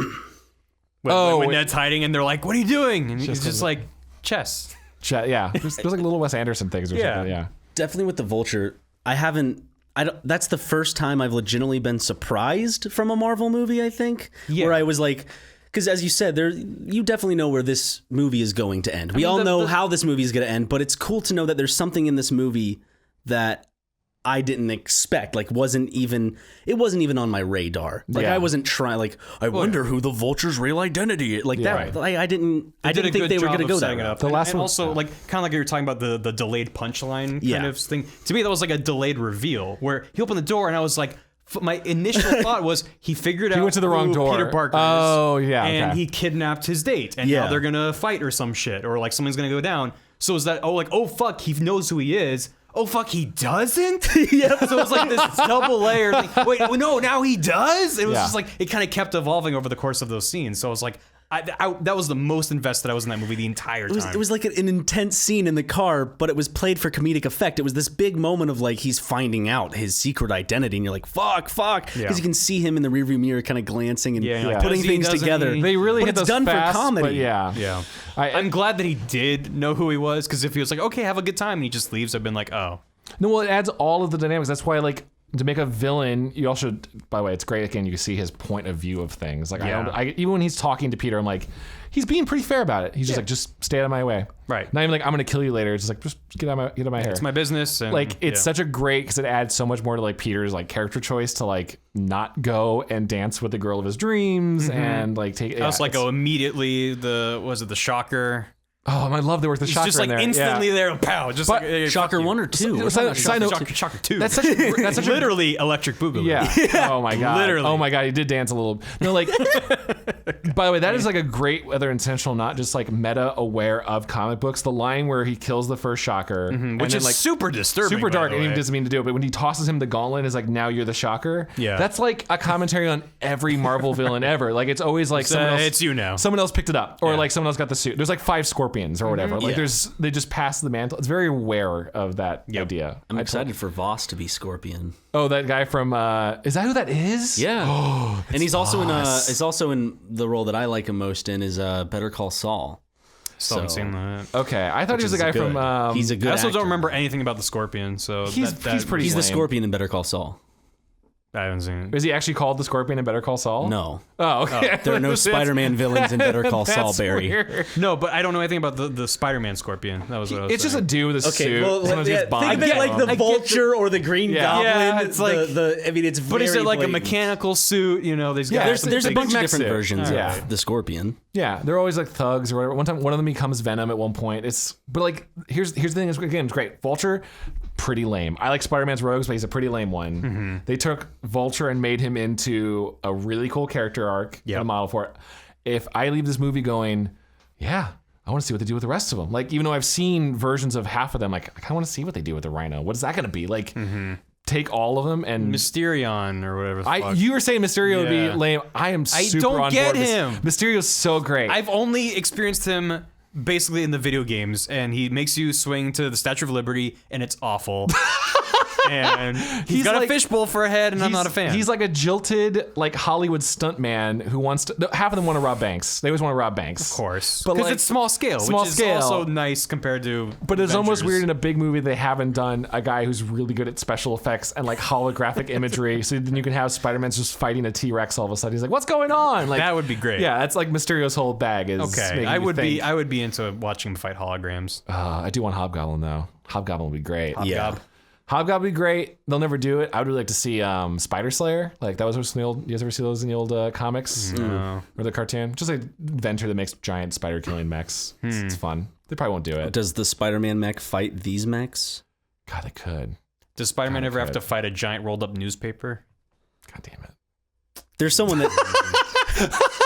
That has to be a joke somewhere in the comics. If that hasn't have happened, someone should be fired There's if like that a- joke there's hasn't like a Happened in happened. every Galactus. universe, right? Spider-Man. I'm looking at this. Galactus Spider-Man holding a fight. newspaper. Yeah, it's like no. Or like at least like in a nightmare or something where it's like Yeah. it's like a James and the Giant Peach nightmare where his head is on the spider or whatever. Have you seen James and the Giant I Peach? love James and the Yeah, Giant Peach. yeah. That giant good rhino, stuff. that rhino cloud thing was pretty scary. It was really scary. As Killed an his adult, parents. it's still scary. It ate up his parents. Pete Postlethwaite. Postlethwaite. Wait a second. What? Is James Peter Parker? Oh James my and the Giant God. Peach is Okay. Peter Oh my Parker. God. It's his one- parents it's on are the his Every parents Apple. his parents are killed by a rhino. Yeah. Yeah, big The Rhino Rhino. villain in Spider-Man. Yeah. Let's And get then on there's this. the spider inside the peach. Can you really beat a better rhino interpretation though than what's his name? Paul Paul Giamatti. Giamatti in it as a Russian mobster in a rhino mech. You're missing so much trash right now, Barry. I'm We are a man giving of you high taste. Who would you like to see? Who'd you like to see in a second Spider-Man movie as a villain? Paul Giamatti. no. Just Paul Giamatti as Paul I just Giamatti. want I'm real Paul sad. Giamatti to. I want him to like be a trans-dimensional hopping time lord. He's just the Watcher. He's already done in I was like, I Guardians know 2. this is a thing. And, Yeah. I just wanted it to be Paul Giamatti. He just like opens up an invisible door, and it's like, just want to let you know you're all doing great work, and then he closes it, and you're like, what? Paul Giamatti, why? You all seen Sideways? Yeah. Sideways is pretty good. He just says as he closes the door. I don't know what else you could do. I don't know. They're doing like a Venom movie too at the same time. Well, yeah, now is Sony's gonna get doing real- their like This Spider-Verse. is gonna get real weird. Yeah. It's gonna get Oh, speaking of small scale, you asked like who I would like to see a villain. Yeah. I think Hammerhead would be a cool villain. Hammerhead would be interesting. I would like to see that in the Spider-Man I thought movie. they name checked one of the other ones, like Tombstone or something, but maybe they didn't. They put a lot of tiny little like Because Scorpion's in the movie. Scorpion. They had a guy 100%. with the scorpion on the neck at the end. Like that's cool. I mean, he was on the boat and everything like that. He was one of the henchmen. Or yeah, whatever. and Shocker's great. Yeah, he's the I didn't put that Mexican guy with like the sharp nose. That's how I can describe. his Scorpion's the physique. guy at the end that's like asks, which is a great thing for Toombs, his character the Vulture, like in prison at the end, where he's like, "Tell me who it is." That's supposed to be the Scorpion, I guess, right? Like, Yeah. Apparently. yeah, because like, his name was Gargan or whatever, which is one of the many Scorpions. Yeah, I don't know. The Hammer would be great. What about Carnage? Everyone loves Carnage. I like Carnage, but there's no. I don't know. I How would always you do it? I want them to do Venom or Carnage like correctly. Right, yeah. But you have to. I do think it's important to do the horror aspect of them correctly. Yeah, I don't Because know they if have to Marvel- be intimidating. I don't know if Marvel would do that. they would, but do they But even it have the would be rights? it would be so odd to I do it bet without Sony that still has the rights aspect. to that. Well, that's what I'm saying. If they're doing Venom right now with Tom Hardy or whatever, like, are they just going to like ignore? Because that's weird. Venom's whole thing is like he craves. It sounds weird. He craves Spider-Man. Like it's a symbiote that is like always constantly looking to get back with the strongest host he's ever had. Yeah. So like that's why Venom always wants to destroy him, and also you can find someone who hates Peter Parker and like let's destroy him together. So if you just don't have that, like what is he, just like an ooze monster? Like he's just an ooze man? Ivan Ooze from He's the an Power Rangers God, movie. by the way, that character holds up pretty well. I rewatched that recently. Don't tell me that, Chad. I don't need to By spend the my way- time watching the Power Rangers by movie. the way, this will blow your mind. Who do you think plays Ivan Ooze? Oh fuck! It's Belloc from Raiders of the Lost Ark. what? Yeah, I looked at him. I was like, "Who is this guy?" It's Belloc, the main bad guy from Raiders of the Lost Ark. Blew my mind. Wow. Yeah. Anyway, That is weird. but yeah, I don't know what you do with Venom. Do you just do like he's just Well, okay, the deal they struck has to be a two-way street, right? they traded right? What was the would- trade? They traded Spider-Man for I don't something think else. they traded. It's not like the Oswald the Rabbit and. No, there was something where they traded like Galactus for something else, and like we'll get the I'm rights sure to they're Spider-Man like, if. we get Spider-Man in our movies. Obviously, you still have him for yours, but you can reference, the Marvel movies. I think Sony to is make just shit make sense. I mean, there's gonna be something. Sony's just trying to hold on to it for dear life, Of course, or whatever they can. That's all they got, dude. That's all they got is the Spidey rights. they got to advertise all their new Sony hardware in their movies. They'll I do probably like Sony hardware. Yeah, Sony's pretty. I do- pretty not- great. not- I do like that it takes up about 90% of the screen whenever it is there. I think they'll probably. By the way, just making a guess. I think they'll probably do like Agent Venom, which is like the new Venom thing, where it's. You think they'd go that route? I just because like you can kind of pull away from Spider-Man stuff, where it's just like he's an agent who lost his legs in a war, and now he has this symbiote suit that lets him fight crime and aliens or whatever. Yeah, just taking a wild guess. I don't know.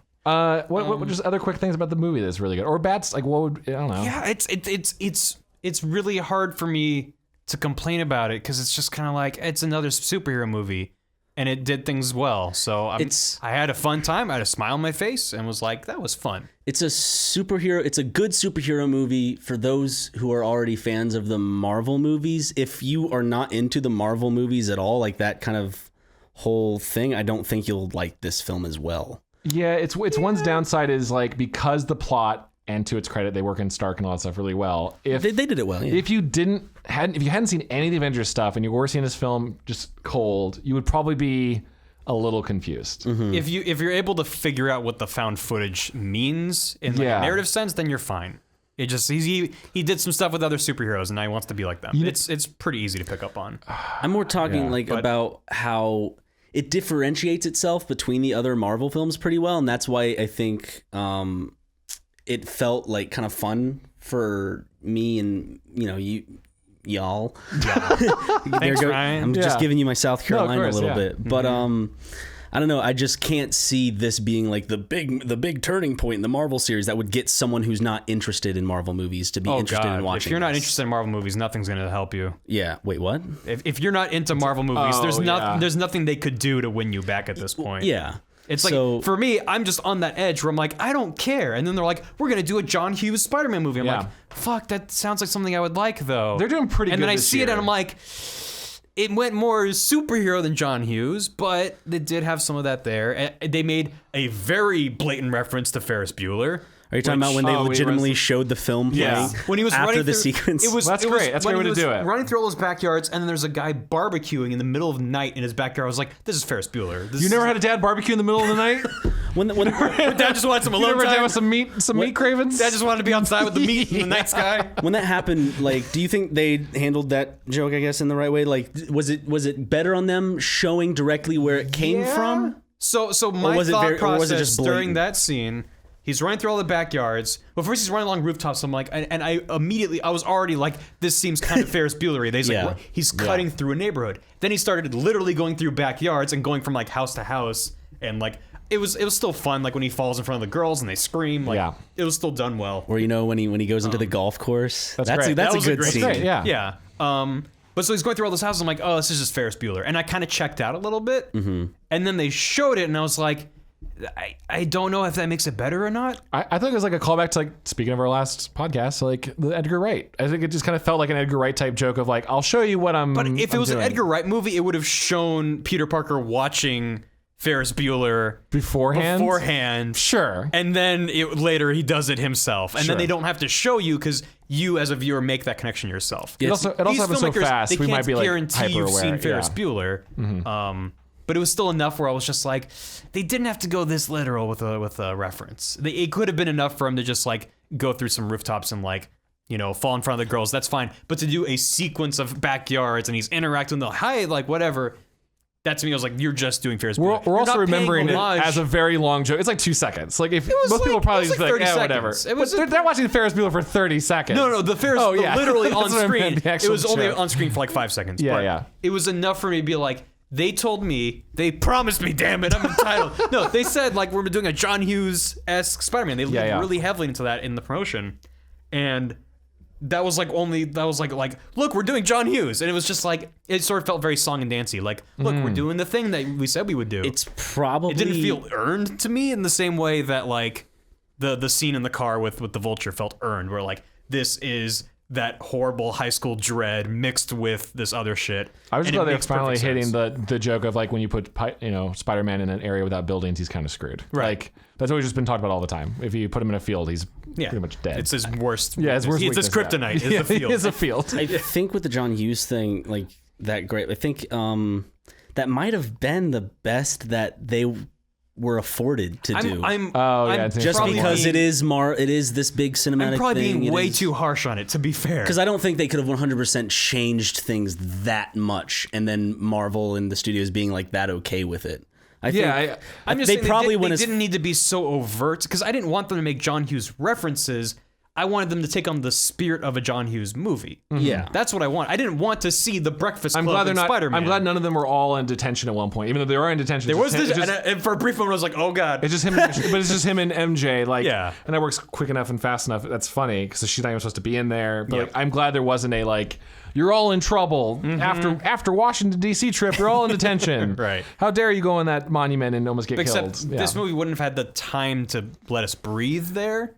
It would have been like, we have detention. This sucks. Man, my dad was mean to me. And then they'd be like, off on to the next thing. That's my one thing where I understand why you're like disappointed. It sounded like you wanted to see more of like the dance or whatever. Like the whole, like I'm almost glad they didn't, only because I could see all the beats that would happen to be like, I got to dance with you. Yeah. I'll be right back. Like you just like run out. Or like he goes outside, punches the dude, takes off the hood, goes back inside, kiss, and then goes back outside. It would be kind of fun, but it's just been done. So I was kind of glad we just like, let's just get to the more fun thing of like intercept that plane. Yeah. I definitely agree with you. I think there were more opportunities in the school itself. They had those scenes, but I think they could have done more, as I said, to give stakes to the high school drama.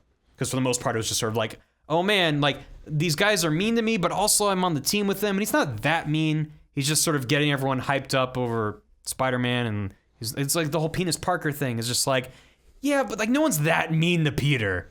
Like that sucks, but he goes to school the next day and like no one's talking about it. No one ever talked about why Penis Parker was a big deal. Yeah, or like the Spider-Man didn't show up at the party. It's just kind of like, and off, like back to school. That's another beat, by the way. I was really glad that there's like certain like character things I could see them doing in another movie where like I thought for sure Ned, right? Yeah, his friend. I thought for sure Ned was going to be like, you didn't show up to the party, man. You totally left me hanging. We're over. Like, I just thought they were going to be like that friend thing. Oh, like, thank God they didn't have one of those third act, like, I don't know how we're going. Then they have he has no one to talk to. They have that montage of sad music, and 5 minutes later they make up, and then the movie continues. I'm glad they didn't have that, Yeah. But like Ned being a constant party, for him was way more interesting. Like parties in high school, were, at least for me, and in a lot of movies too, like parties are a big deal. It's like a lot of social pressure and all this shit. And Ned was just left there by himself, and he's like with texting his great him. fedora. Yeah, with his great fedora. He was a great character. I really liked that. I really enjoyed him. Yeah. And he's sort of like left hanging, and he's sort of like texting him, calling him, and then he just like leaves, and like that's it. Like that thread doesn't really continue because now we're dealing with Donald Glover and Electro Man, and like there's other shit, and it's like that's just my frustration. Sure. I still enjoyed the movie. I still had fun. This is kind of nitpicky sort of complaints. I'm not a filmologist. I'm not a. No, you got it right. No, you got it right. Yeah, that's what it's You called. mix films. And I also did not quite care for Donald Glover's performance. He felt kind of bored. Donald Glover's whole. I mean, That's I like Donald Glover, though. Donald Glover's Is whole it- thing for like a couple years has just been like, I don't care. Yeah. I'm used to Love it or Community hate it. It's and, been kinda like- Derek Comedy. no, this is Donald the Glover. Atlanta Donald The Glover. new Donald I would Glover's say. like, I'm better than all of this. Which It just sort of felt like he's like, I'm not Spider-Man, so I'm not going to care. yeah, how weird is that? I would have been down for Donald Glover as Spider-Man. Yeah. It's not going to happen. He's too old now, but if they do a Miles Morales Spider-Man, I will watch that They'll movie. make. I'm guarantee you, if they make a Miles Morales, they will like work him into the movie. He'll be the Uncle Ben. He'll be the Uncle Ben, and then he gets killed. Oh no. With great power comes something. They put enough little like nods to it too. Like this is such a dumb geek thing to get into. Like I saw that Donald Glover's character's like alias name besides the Prowler was Brian Pichelli, which is it's a reference to the writer and the artist of Ultimate Spider-Man, like Brian Michael Bendis and Sarah Pichelli or whatever. I'm like, yeah, they're clearly aware of Miles. yeah. Like he's on the horizon. Yeah, but for them to be like, yep, that kid's in this universe, and this is gonna literally go on until we die, and then our grandkids die, and it's just always gonna be Marvel movies. I think like after Infinity War, they're gonna be like, all right, we'll do a new thing, and we'll put in Miles, and we'll get into the new run. So do you think that people are gonna die in Infinity War? Yeah. Because Like I thought main superheroes. You actually think they're actually going to kill people? I think at some point Tony Stark's Not like a Quicksilver bullshit type of that's a thing, bummer, though. but people Yeah. that actually matter. I think. I'm a huge Quicksilver fan. people that had legitimate characterization in the. Yeah. There goes my mic. Where your mic just went flying into the Oh sky. yeah. I'm brought it back to. It's going back up. Oh my god. Hold on. Because I thought there were going to be stakes to Civil War, and I was a Stop going fool for thinking there'd be stakes to Civil War. It's a Civil War. It's okay. I had a fun time with that movie. Maybe I just really like Spider-Man. Seen Spider-Man in it. It's one of those the movies. bigger where the movies get, the more I'm just like, They played the Giant Man card. I was a real fan of that. So Yeah. Civil War is one of those movies where like really it's just lot of like stuff. you're gonna go to YouTube later on and watch that big fight sequence, and you're not gonna watch the whole movie probably I just again. didn't care. I don't. I just didn't care. Iron don't Man and think Captain most- America should have been flipped in their roles, and it just Oh felt well, weird. 100%. And Because I it didn't just- make sense for the. No one had motivation, and the fight was Wait, just hold kinda... on. I mean, I could Oh, nerd. no. I Oh, could God. nerdy argue. Oh no. Okay. Tony did build Ultron, and he's taking responsibility for that. So I Yes. understand that part. That felt fine to me. and I get why Cap's like, It was more I've so- seen tyrants rise, and I'm like I'm like libertarian America or whatever. Yeah. He did build the Lizard King, so Also, my issue stems from I don't give a shit about Bucky, and for yeah. Captain to give up everything for Bucky, who, yes, he's killed people, but he's my friend. But he's so handsome, and he said he's with them and he's there so till handsome. the end of the line. And he's got a murder glove, and Yeah. isn't that great? He's got a magic murder glove. I'm just like I didn't buy it. You should read the comic book Civil War, which is harder to swallow. I've heard it's bad. It's pretty rough. And I don't care about superheroes being like, I disagree with you on this, on the Accords of the Geneva Convention. It's like, I don't, just give me a giant spaceman, give me a laser beam in the sky. Where you want the giant beam in the No. sky. Okay. No, I don't. But it felt like it was trying, it kind of felt like a little bit like Batman vs. Superman. Like it's trying to be way smarter than it is, and it should just do what it's doing instead of try to... That movie is also Avengers 3. I don't know why they didn't just Is call it? it. Yeah. I mean, it is. is it that big to be an Avengers? I think just like they pretty much It's not Captain's story. But it's they everyone's story. cashed in like Cap's the main character, but they brought in every character into it. Like yeah. Literally introduced Spider-Man. to have a big like everyone's fighting everyone. I'm like, yeah, it's pretty much Avengers 3. Like it's the same level of like Ultron's gonna drop an island on you or whatever. Yeah. That's what I felt. I don't know, But man. to be pulled back and like do this like Spider-Man contained story where it's Yeah, and I was into that, and I'm like, I'm checked out everything after this then. And they're like, okay, Thor is super crazy now. And I'm like, all right, I'm going to see Thor, but then after that, I'm done. And they're like, oh, you're not we're gonna be do- done. that's- Infinity that's- War is gonna I know. pull you in. Honestly, like, it feels really fucking entitled for me to say, but it's like, I feel like they have to do something to make me excited about Infinity War. I'm not just inherently excited about it because it's going to be a big explosion. It's like, give me a reason to care. Some major character will die, and you'll want to see them avenged because that's what they realized worked for Avengers. Oh, 1. that's why they're called the Avengers. Yeah, they have to avenge. So do you think the cliffhanger in part 1 will be like someone dying? I think. In part 2? Are they still doing part 1, part 2? I thought they got rid of that. But they're like renaming it or something where like one's called. You can't have Infinity War and then have like double Infinity War. I think they're calling like one's Infinity War and the other one's now called like Infinity War Deluxe. They're back they said they again? wouldn't. Yes, A Hobbit's Tale. I think they said they wouldn't say the. I might be speaking on my ass. Like. I always am, but like Smells like it. Yeah, right. Well, for good. The second title they haven't said yet because that will like spoil what happens in the first one. But it'll be It'll be called like Everyone's dead. Everyone's dead. I think my random guess. Just you guys want to just make random guesses? I think Cap dies at the hands of Thanos in 1. Okay. In Avengers 1 because it sets up all the whole like Bucky Winter Soldier becomes Cap. And then Chris Are we Evans gonna see? We'll avenge Cap and we'll get him. You know. Are we gonna see Thanos get the Infinity Gauntlet and kill half the universe? My random guess, just randomly throwing it out here, is I think Infinity War 1 or whatever it is like all the gems are getting picked off. Like you start the movie with like Stephen Strange gets his taken or whatever. Like he's assembling them because he already has 1 or 2. Like 1 and 2 was like not accounted for. Yeah. Whichever one I can't remember. There's like 1 in the glove, right? I remember doing this tracking. Like 1's still unaccounted for. It's like Soul or whatever. The ones are weird because like Doctor Strange had time and I thought for sure he would be the Soul gem. Yeah. Or whatever. But like he's have 1. It'll be him it'll be gathering all of them and then like we gotta get the team back together. Is Vision the last one? Because they're like, we're gonna stop you. I also think he might kill Vision. And he's like, Vision. You don't. Well, he has to kill Vision. He's gonna like rip it out of Vision's How head. does Vision exist without his gem? I You know. mean Jarvis? Yeah, I mean Jarvis. That's great, by the way. I loved how they set up Vision out of Jarvis. That's great. Yeah. Anyway, but like, I think it'll be that. Like Tony, I think like Cap dies or something. And he shatters the shield, just like the comics. And then at the end of Infinity War 2, they'll like use the time gem to bring Cap back, and he'll like punch the shit out of Thanos. But then he'll be like, but I'm retired. But I'm retired. I'm still ending it up. I'm alive, but someone else needs to be Cap now. And Tony will like retire the suit because he's too expensive to pay as an actor. Yeah, these are like $1 billion. He's like movies. $50 million a movie now or something like that. Something crazy. God, how much must he have been paid, Chris Evans, for his cameos in Spider-Man? I don't know. More than I'll see in my life. I remember the Avengers numbers were real weird. It was like Iron Man 25 million and everyone else was $1 million. Wow. It was like a weird thing. Like, and Black Widow got 2 million because she was already in one of the movies.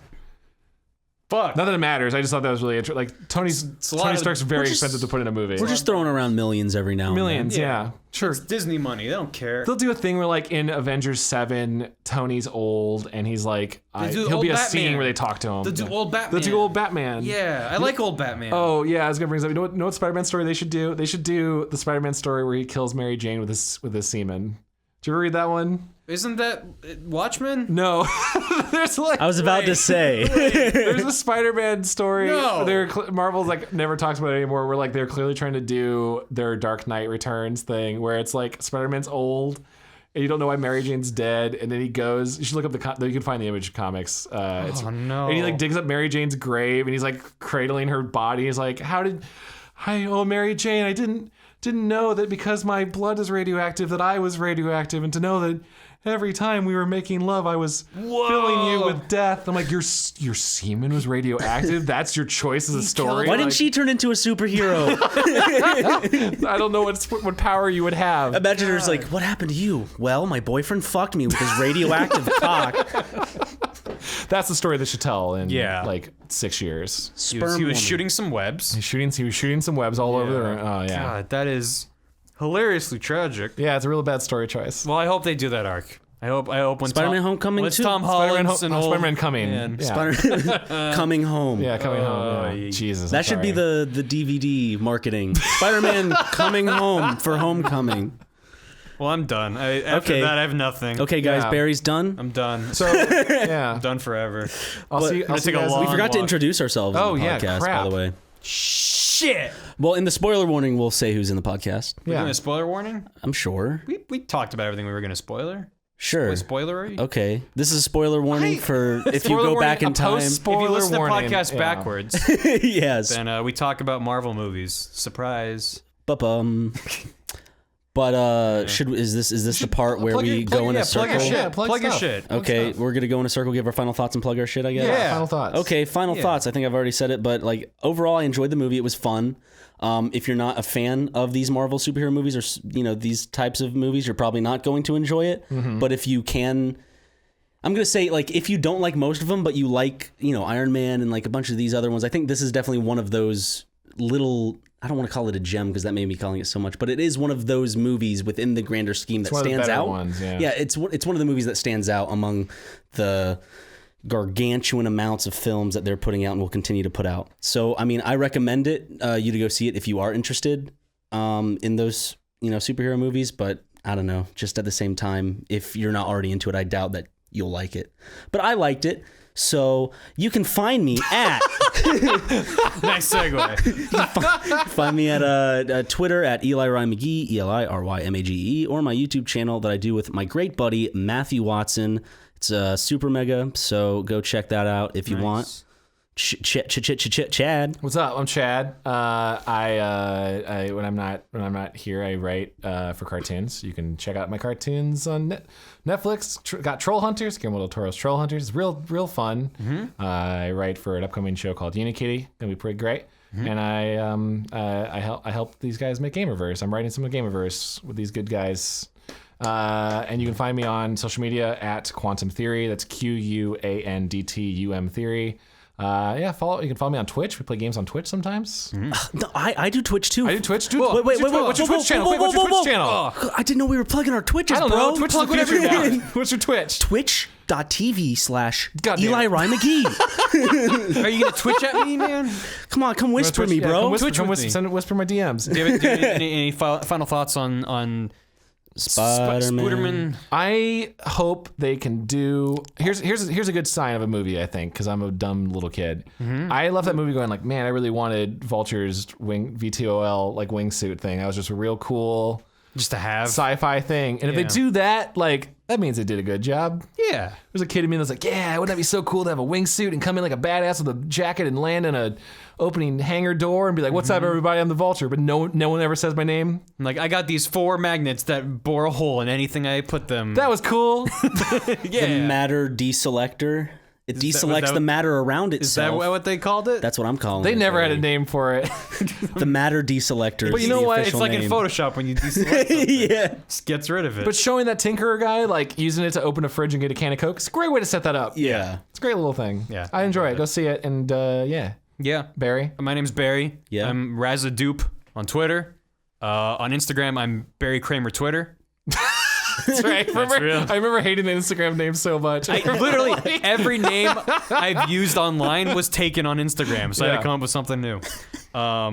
So yeah, to me, it's like the most damning praise I can give Spider-Man: Homecoming, that it was fun. It's like I had fun. I have nothing else to. I mean, we talked about it for an hour. Yeah. But it's like I don't have that much to say about it. It's just kind of like I had fun. You'll probably have fun too. Yeah. It's a movie. You guys want to see Spider-Man sequel, right? You'd go see another one. The sequel? I'd go see a second Spider-Man Homecoming movie. Yeah.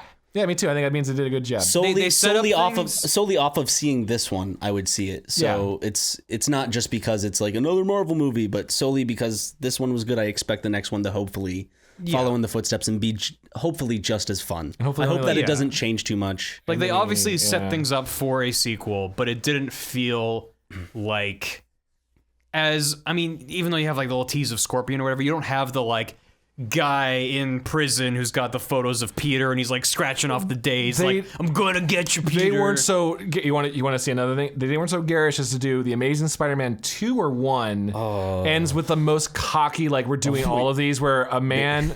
Cause there's this giant Machiavellian plot going against Peter Parker where a man who they'd never identified walks through a Oscorp.